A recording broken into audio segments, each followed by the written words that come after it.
हाँ जी, business environment ਦੇ ਜਿਹੜੇ ਲਾਸਟ 2 ਪੁਆਇੰਟਸ ਨੇ ਨੈਚੁਰਲ ਇਨਵਾਇਰमेंट, ਠੀਕ ਆ। ਇਹ ਆਪਾਂ ਪੜ੍ਹਦੇ ਹਾਂ। ਸਭ ਤੋਂ ਪਹਿਲਾਂ ਨੈਚੁਰਲ ਦੇ ਵਿੱਚ ਦੇਖੋ, natural environment refers to all those natural factors and forces which affect a business enterprise or organisation. ਹੁਣ ਕਹਿੰਦੇ ਇਹਦੇ ਵਿੱਚ ਉਹ ਸਾਰੇ ਫੈਕਟਰ ਆਉਣਗੇ, ਮਤਲਬ ਜਿਹੜੇ ਕੁਦਰਤ ਨਾਲ ਸੰਬੰਧਿਤ ਹੋਣਗੇ, ਜਿਹੜੇ ਸਾਡੇ ਬਿਜ਼ਨਸ ਨੂੰ ਪ੍ਰਭਾਵਿਤ ਕਰ ਸਕਦੇ ਆ। ਹੁਣ ਨੈਚੁਰਲ ਇਨਵਾਇਰमेंट ਦੇ ਵਿੱਚ ਕਿਹੜੇ ਫੈਕਟਰਸ ਆਉਂਦੇ ਆ? ਸੱਚ as availability of natural resources, ਮਤਲਬ ਦੇਸ਼ ਦੇ ਵਿੱਚ ਜਿਹੜੇ ਕੁਦਰਤੀ ਸਰੋਤ ਆ ਉਹ ਕਿੰਨੇ ਨੇ। ਵੈਦਰ ਐਂਡ ਕਲਾਈਮੈਟਿਕ ਕੰਡੀਸ਼ਨਸ ਕਿਸ ਤਰ੍ਹਾਂ ਦੀਆਂ ਨੇ। ਅਤੇ ਜਿਹੜੀਆਂ ਲੋਕੇਸ਼ਨਲ ਫੈਕਟਰਸ ਨੇ, ਮਤਲਬ ਕੋਈ ਪਹਾੜਾਂ ਦੇ ਵਿੱਚ ਫੈਕਟਰੀ ਲੱਗੂਗੀ, ਉਹਦੇ ਹਿਸਾਬ ਨਾਲ ਉਹਨੂੰ ਬੈਨੀਫਿਟ ਅਤੇ ਨੁਕਸਾਨ ਹੋ ਸਕਦੇ ਆ। ਕੋਈ ਬਿਲਕੁਲ ਜਿਹੜੇ ਪਲੇਨ ਲੈਂਡਸ ਹੁੰਦੇ ਆ ਉੱਥੇ ਕੋਈ ਫੈਕਟਰੀ ਲੱਗੂਗੀ ਤਾਂ ਉਹਦੇ ਅਕੋਰਡਿੰਗ ਉਹਨੂੰ ਬੈਨੀਫਿਟਸ ਅਤੇ ਉਹਦੇ ਨੁਕਸਾਨ ਹੋ ਸਕਦੇ ਆ। ਸੋ ਇਹ ਸਾਰੇ ਫੈਕਟਰਸ ਨੇ ਜਿਹੜੇ ਨੈਚੁਰਲ ਇਨਵਾਇਰमेंट 'ਚ ਕਾਊਂਟ ਹੁੰਦੇ ਆ। For example, the working and profitability of every enterprise is affected by the availability of natural resources in the country. ਉਦਾਹਰਨ ਦੇ ਤੌਰ 'ਤੇ ਕਹਿੰਦੇ ਕਿਸੇ ਵੀ ਔਰਗੇਨਾਈਜੇਸ਼ਨ ਜਿਹੜੀ ਵਰਕਿੰਗ ਆ ਜਾਂ ਉਹਦਾ ਜਿਹੜਾ ਮੁਨਾਫਾ ਵਾ ਕਿਸੇ ਵੀ ਔਰਗੇਨਾਈਜੇਸ਼ਨ ਦਾ, ਉਹ ਪ੍ਰਭਾਵਿਤ ਹੁੰਦਾ ਉੱਥੋਂ ਦੇ ਨੈਚੁਰਲ ਰਿਸੋਰਸਿਸ ਦੇ ਆਧਾਰ 'ਤੇ। ਮਤਲਬ ਜੇ ਕੁਦਰਤੀ ਸਰੋਤ ਘੱਟ ਨੇ, ਦੈਟ ਮੀਨਸ ਬਾਹਰੋਂ ਮੰਗਵਾਉਣੇ ਪਏ ਨੇ, ਤਾਂ ਫਿਰ ਉਹਨਾਂ ਨੂੰ ਖਰਚਾ ਪਊਗਾ। ਠੀਕ ਆ। ਹੁਣ ਇਹਦੇ 'ਚ ਮੇਨ ਐਲੀਮੈਂਟ ਕਿਹੜੇ ਕਿਹੜੇ ਆਉਂਦੇ ਆ? ਫਸਟ ਹੈ ਅਵੇਲੇਬਿਲਿਟੀ ਆਫ ਨੈਚੁਰਲ ਰਿਸੋਰਸਿਸ ਸੱਚ ਐਜ਼ ਆਇਰਨ, ਕੋਲ, ਸੀਮੈਂਟ। ਮਤਲਬ ਉਹ ਦੇਸ਼ ਦੇ ਵਿੱਚ ਜਿਹੜਾ ਲੋਹਾ ਹੈ, ਕੋਲਾ ਜਾਂ ਸੀਮੈਂਟ, ਉਹ ਅਵੇਲੇਬਲ ਹੈ ਜਾਂ ਨਹੀਂ। Climate and weather of the geographic region, ਜਿਹੜੇ ਇਲਾਕੇ ਦੇ ਵਿੱਚ ਫੈਕਟਰੀ ਜਾਂ ਬਿਜ਼ਨਸ ਐਂਟਰਪ੍ਰਾਈਜ਼ ਰਨ ਹੋ ਰਹੀ ਹੈ, ਚੱਲ ਰਹੀ ਆ, ਉੱਥੋਂ ਦਾ ਜਿਹੜਾ ਕਲਾਈਮੇਟ ਆ ਜਾਂ ਵੈਦਰ ਕਿਸ ਤਰ੍ਹਾਂ ਦਾ ਹੈ।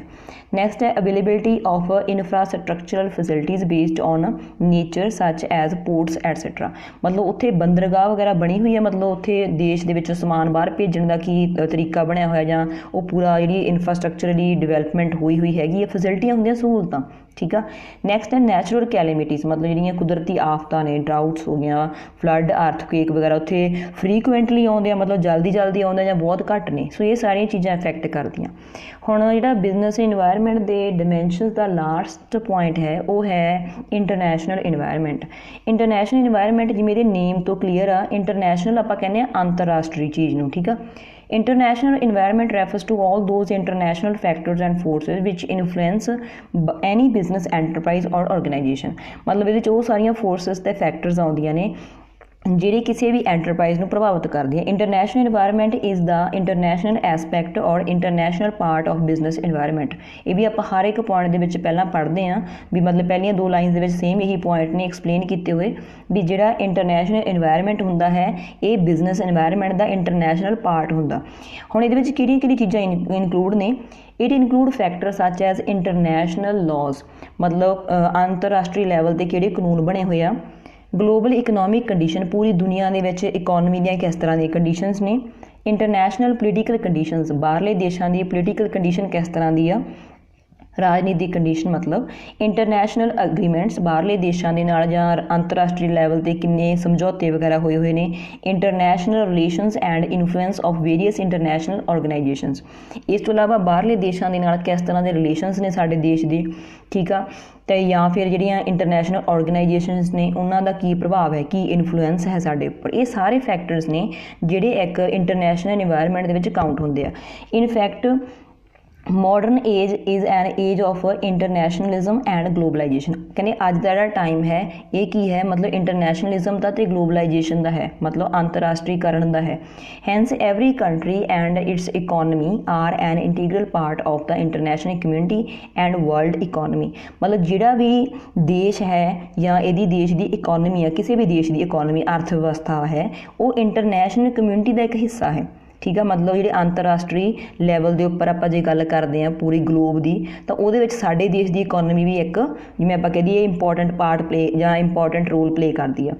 ਇਨ such a situation international environment has a huge impact on any business enterprise. ਕਹਿੰਦੇ ਇਸ ਤਰ੍ਹਾਂ ਦੀ ਸਿਚੁਏਸ਼ਨ ਦੇ ਵਿੱਚ ਇੰਟਰਨੈਸ਼ਨਲ ਇਨਵਾਇਰमेंट ਦਾ ਕਾਫੀ ਜ਼ਿਆਦਾ ਪ੍ਰਭਾਵ ਪੈਂਦਾ ਕਿਸੇ ਵੀ ਬਿਜ਼ਨਸ ਐਂਟਰਪ੍ਰਾਈਜ਼ ਦੇ ਉੱਪਰ। ਫੋਰ ਐਗਜ਼ਾਮਪਲ, ਉਦਾਹਰਨ ਦੇ ਤੌਰ 'ਤੇ India adopted new economic policy based on liberalisation, privatisation and globalisation in 1991। 1991 ਦੇ ਵਿੱਚ ਦੇਖੋ, ਜਿਹੜਾ ਵੀ ਆਪਾਂ 5th ਚੈਪਟਰ ਪੜ੍ਹ ਰਹੇ ਹਾਂ ਨਾ, ਬੇਸਿਕਲੀ ਇਹ 1991 ਦੇ ਵਿੱਚ ਜਿਹੜੀ ਪੋਲਿਸੀ ਬਣੀ ਸੀ ਉਹਦੇ ਉੱਪਰ ਹੀ ਬੇਸਡ ਆ। ਠੀਕ ਆ। 1991 ਦੇ ਵਿੱਚ ਜਿਹੜੇ ਆਪਣੇ ਫਾਈਨੈਂਸ ਮਿਨਿਸਟਰ ਸੀਗੇ ਡਾਕਟਰ ਮਨਮੋਹਨ ਸਿੰਘ, ਠੀਕ ਆ, ਉਹਨਾਂ ਨੇ ਇੱਕ ਪੋਲਿਸੀ ਲੈ ਕੇ ਆਂਦੀ ਸੀਗੀ ਜਿਹੜੀ ਕਿ ਲਿਬਰਲਾਈਜੇਸ਼ਨ, ਪ੍ਰਾਈਵੇਟਾਈਜੇਸ਼ਨ ਐਂਡ ਗਲੋਬਲਾਈਜੇਸ਼ਨ ਸੀਗੀ। ਉਹ ਕੀ ਸੀ ਡਿਟੇਲ ਦੇ ਵਿੱਚ ਆਪਾਂ ਇਸੇ ਚੈਪਟਰ 'ਚ ਅੱਗੇ ਪੜ੍ਹਨਾ ਵੀ ਆ। One of the main reasons behind this was the influence of the international environment। ਇਹ ਪਾਲਿਸੀ ਲਿਆਉਣ ਦਾ ਰੀਜ਼ਨ ਕੀ ਸੀਗਾ, ਜਿਹੜਾ ਅੰਤਰਰਾਸ਼ਟਰੀ ਲੈਵਲ ਦਾ এনवायरमेंट ਸੀਗਾ ਉਹਨੇ ਸਾਨੂੰ ਪ੍ਰਭਾਵਿਤ ਕੀਤਾ।